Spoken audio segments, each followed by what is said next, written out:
Okay, so start करते हैं। ठीक है। अच्छा, लास्ट क्लास में हम लोगों ने देखा था कि हम लोग जावा में जब भी काम कर रहे होते हैं वेरिएबल्स वगैरह पे, तो डेटा टाइप्स हमें हमें खुद मैनेज करनी पड़ती हैं, just like C plus plus language.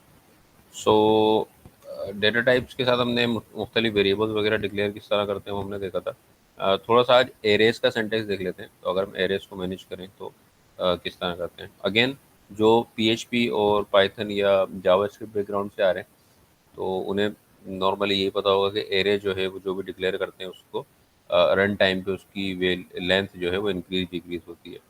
लेकिन जावा के एरेज को अगर हम कंपेयर करें, तो हम इसको सी से कंपेयर कर सकते हैं, विच मीन्स कि जब मैं एरे डिक्लेयर कर रहा होता हूँ मैं तभी उसकी लेंथ बताता हूँ। तो एरेज फिक्स लेंथ के होते हैं। तो लेट्स से अगर मैं कहूँ कि मेरे पास स्ट्रिंग टाइप का एरे है, तो स्ट्रिंग डेटा टाइप के साथ मैंने यहाँ पर एक ब्रैकेट, लेट्स ये स्क्वायर ब्रैकेट्स फॉर एरेज, और लेट्स नेम्स मैं स्टोर करने लगा। तो इसको डिफाइन करने का सिंटेक्स ये है। फिर मैं यहाँ पे इसकी लेंथ बताता हूँ। लेट्स से 5 नाम मैंने यहाँ पे रखा है। सो इस तरीके से हम डिफाइन करते हैं। तो जब मैंने इसकी लेंथ बता दी 5, इट्स मीन कि मैं 5 से ज़्यादा स्टोर नहीं कर सकता। अच्छा, एरेज का मुख्तलिफ आपको सिंटेक्स दिखेंगे, जिस तरह स्ट्रिंग के मगर जिस तरह डेटा टाइप के साथ स्क्वायर ब्रैकेट्स लगाएं आप यहाँ भी लगा सकते हैं। ठीक है, तो कुछ लोग यहाँ पर नेम्स के साथ भी लगा सकते हैं, आप इवन नेम के बाद भी लगा सकते हैं। It's all up to you कि आप किस तरह डिफाइन करते हैं। लेकिन अगर मैं बेस्ट प्रैक्टिस की बात करूँ तो बेस्ट प्रैक्टिस यही है कि डेटा टाइप के साथ ही आप स्क्वायर ब्रैकेट्स डिफाइन करते हैं। उससे होता है ये कि जब कोई आपका कोड रिव्यू कर रहा होता है, रीड कर रहा होता है सेकंड लेवल पर, तो वो डेटा टाइप्स पढ़ते ही समझ जाते हैं एक्चुअली ये नॉर्मल डेटा टाइप नहीं है, बल्कि ये एरे डिफाइन हुआ हुआ है। तो अब इसमें अगर मैं कहूँ कि मुझे कोई वैल्यू सेट करानी है, तो एग्जैक्टली नेम्स की इस तरह इंडेक्स होती है। तो नेम्स 0 इक्वल्स टू, लेट्स मैंने यहाँ पे लिख दिया इलियास, और फर्स्ट इंडेक्स पे इसकी मैं रख देता हूँ लेट्स से अयास,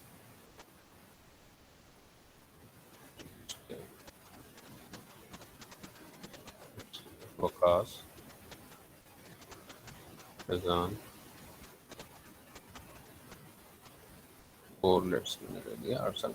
0 1 2 3 4। ऑलराइट, ठीक है। सो एक चीज़ और है, अगर मैं एरे के अंदर क्या होगा कि अगर मैं लेट से फिक्स लेंथ का एरे है 5, और मैं इसकी इंडेक्स नंबर 5 पे वैल्यू डिफाइन करूँ, सो नॉर्मली इसे रन टाइम एक्सेप्शन कहते हैं। जब आगे जाके हम एक्सेप्शंस को पढ़ेंगे तो उसको मज़ीद डिटेल में देखेंगे। तो अगर मैं किसी एरे की इंडेक्स से ज़्यादा इंडेक्स पे कोई वैल्यू सेव कराऊँ, तो मुझे index out of bound exception, Java के अंदर बड़ी मशहूर एक्सेप्शन है, आपको ये दिखेगी। तो अभी मेरा आई, क्योंकि इंटेलिज आईडी खुद इतना स्मार्ट है, तो वो कंपाइल करने से पहले मुझे यहाँ बता रहा है। ओके, सो एरे डिफाइन करने का तरीक़ाकार ये है। बिल्कुल इसी तरीके से अगर आपको टू डायमेंशनल एरे डिफाइन करना है, तो आप स्क्वायर ब्रैकेट्स बढ़ा सकते हैं यहाँ पर। बस सेकंड ये कि आपको दूसरी डेटा टाइप की भी लेंथ इसको बतानी पड़ेगी कि हर एक एरे जो है वो कितनी लेंथ है। ठीक है, नॉर्मली हम ऐसे ही बता सकते हैं। या लेट से मैं ये कहूँ कि सेकंड डायमेंशन जो है वो डायनामिक हो सकती है। लेट से इंडेक्स अगर टू डायमेंशनल एरे है और इंडेक्स नंबर 1 पे अगर मैं बात करूँ तो 5 लेंथ का एरे है, इंडेक्स नंबर 2 पे लेट से 6 है, इंडेक्स नंबर 3 पे डिफरेंट, तो हम इसको भी डिक्लेरेशन कर सकते हैं। लेट से अगर मैं कहूँ कि 5 बाई 5 का मैंने एरे डिक्लेयर किया, इट्स मीन ये तो मैंने एक मैट्रिक्स फिक्स कर दिया कि जिसकी हर रो में 5 5 एलिमेंट्स होंगे। लेकिन मैं इस चीज़ को भी डायनामिक कर सकता हूँ, और मैं इसको इंडिविजुअली लेट से नेम्स 1 न्यू स्ट्रिंग और 2 4 लेट से, इस तरीके से मैं इंडिविजुअली एक एक इंडेक्स को भी एक नया एरे और डायनेमिक बना सकता हूँ। तो लेट से इंडेक्स नंबर 1 का जो लेंथ है वो 4 है, जबकि इंडेक्स नंबर सेकंड पे जो पड़ा हुआ है वो लेट से 6 एलिमेंट्स पड़े हुए। तो आप इस तरीके से भी टू डायमेंशनल एरे डिफाइन कर सकते हैं। लिमिट नहीं है, मल्टी डायमेंशनल एरे जितना दिल जाए आपको आप डिफाइन कर सकते हैं। But let's say for the sake of simplicity हम अभी सिर्फ सिंगल डायमेंशनल एरे बताऊंगा। ऑलराइट, सो ये चीज़ें थी। अच्छा, अगेन अगर आप जावास्क्रिप्ट टाइप से आ रहे हैं, तो हम लोग क्योंकि एरे जो डेटा टाइप्स इंटरनली हैंडल होती हैं, तो उसमें पॉसिबल क्या होता है कि आपने एक एरे बनाया और उस लेट से उसकी फर्स्ट इंडेक्स पे कोई न्यूमेरिक वैल्यू पड़ी हुई है, सेकंड इंडेक्स पे स्ट्रिंग हो सकती है, थर्ड इंडेक्स पे कोई ऑब्जेक्ट हो सकता है। जावा में ऐसा नहीं है, अगर आपने स्ट्रिंग टाइप का एरे बनाया तो हर वैल्यू स्ट्रिंग ही होगी, अगर आपने इंटीजर टाइप का एरे बनाया तो हर टाइप वही होगी। हाँ, अनटिल अनलेस ये हो सकता है कि आप एक ऑब्जेक्ट टाइप का ही एरे बनाएं, ठीक है, तो ऑब्जेक्ट्स को हम आगे जाके देखेंगे। ऑब्जेक्ट मतलब सारी डेटा टाइप्स, जब हम ऑब्जेक्ट ओरिएंटेड प्रोग्रामिंग जावा की देख रहे होंगे तो हम उसमें इसमें मजीद डिटेल में बात करेंगे। ऑलराइट, सो ये तो रहा एक बेसिक सिंटैक्स जो बिल्कुल तकरीबन सी से मिलता जुलता ही है। अच्छा, डेटा टाइप्स के बाद जो सेकंड, अगर हम बात करें, हम लूप्स की बात करते हैं, तो लूप्स का सिंटैक्स क्या है, ठीक। तो जावा में चार तरह के लूप्स हैं। फोर लूप है हमारे पास, वाइल है, और हमारे पास डू वाइल है, और for each. Right, so let's say अगर मैं पहले फोर लूप का सिंटैक्स देखूं तो बहुत simple, as compared to PHP JavaScript बिल्कुल सेम सिंटैक्स है, क्योंकि डेटा टाइप हमें डिफाइन करनी पड़ती है तो हमें यहाँ पर भी डेटा टाइप बतानी पड़ेगी। Let's say I equals to, मैं कहता हूँ 0, और आई लेस देन 5, आई प्लस प्लस। तो बिल्कुल सेम सिंटैक्स है जो हर प्रोग्रामिंग लैंग्वेज का होता है। लेट्स से यहाँ पे मैंने आई को प्रिंट कर दिया, या मैं काम करता हूँ, हम एरे को ही प्रिंट करा लेते हैं, names, आई ये करके देखते हैं। ऑलराइट, सो हमारा लूप वर्क कर रहा है। इसी तरीके से अगर मैं बात करूँ वाइल, डू वाइल की, तो बिल्कुल सेम सिंटैक्स है, उसे मुझे डिफाइन करने की ज़रूरत नहीं है। आप लोग जब खुद प्रैक्टिस करें तो इसको सिंटैक्स एक बार यूज़ करके देख लीजिएगा। जो यहाँ पर सिंटैक्स आपको नॉर्मली दूसरी लैंग्वेज से डिफरेंट दिखेगा, वो फॉर ईच का डिफरेंट दिखेगा, तो आई गेस उस पर रोशनी हमें डालना ज़रूरी है। तो जावा में फॉर ईच नाम का कोई कीवर्ड नहीं है, ठीक है, फॉर ईच लूप नहीं है। एक्चुअली फॉर ईच जावा में जो डिफरेंस है दूसरी लैंग्वेज से वो ये है कि फॉर लूप को ही हम इनहेंस फॉर लूप कहते हैं, या फॉर ईच लूप आप कह सकते हैं, लेकिन उसका सिंटैक्स, मतलब कीवर्ड तो फॉर ही है लेकिन समझने के पैरामीटर्स डिफरेंट होंगे। तो उसके लिखने का तरीके क्या है, कार क्या है फॉर ईच का। अब लेट से मैं स्ट्रिंग वेरिएबल्स पे काम करने लगूँ जिसकी हर वैल्यू एक स्ट्रिंग है, तो मुझे एक स्ट्रिंग वेरिएबल ही डिफाइन करना पड़ेगा। लेट से एक टेम्परेरी वेरिएबल जिसका स्कोप इस लूप के अंदर है, तो लेट से मैं इसको कह देता हूँ नेम। मेरे पास एरे है नेम्स का, और मैं इधर सिंगुलर वैल्यू यूज़ कर रहा हूँ नेम। तो इट्स मीन कि ये जो वेरिएबल है ये एरे की हर इंडेक्स के ऊपर जो भी वैल्यू पड़ी उसको रिप्रेजेंट करेगा।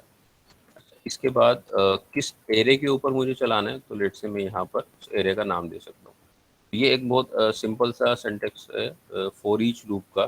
तो है तो ये फॉर लूप ही, लेकिन सिंटेक्स इसका मतलब कीवर्ड फॉर ही है, लेकिन अब ये इधर जो वर्क कर रहा है फॉर ईच लूप वर्क कर रहा है।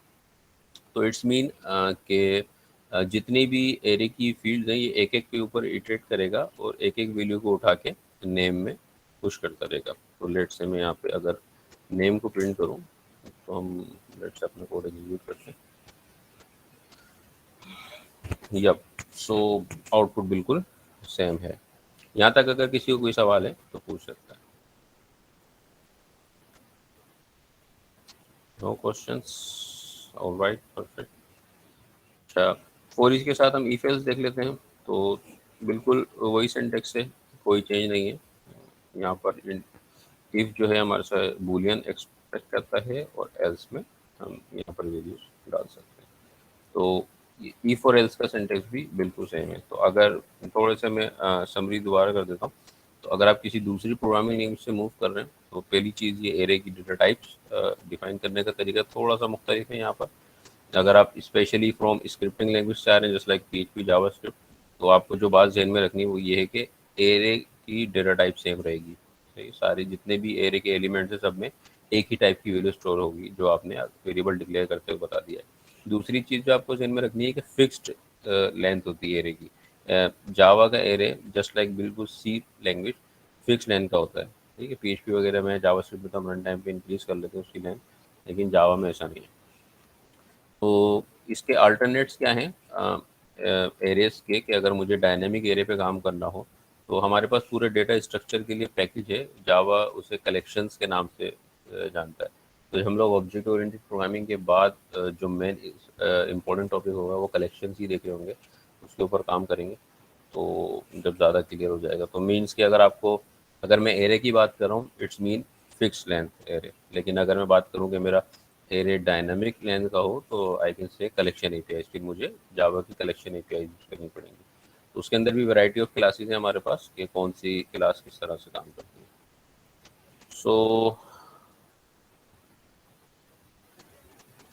ऑलराइट, सो आज के लिए इतनी शॉर्ट क्लास काफ़ी। कल हम मजीद फिर ऑब्जेक्ट ओरिएंटेड प्रोग्रामिंग की तरफ मूव करेंगे। अगर किसी के पास कोई क्वेश्चन है तो पूछ सकते हैं। ना क्वेश्चन तो कोई नहीं है, लेकिन मैं प्रैक्टिस करने के बाद देखता हूँ, अगर कोई निकल के आता है तो फिर मैं आपसे पूछता श्योर श्योर। हूँ। So thank you okay. Guys.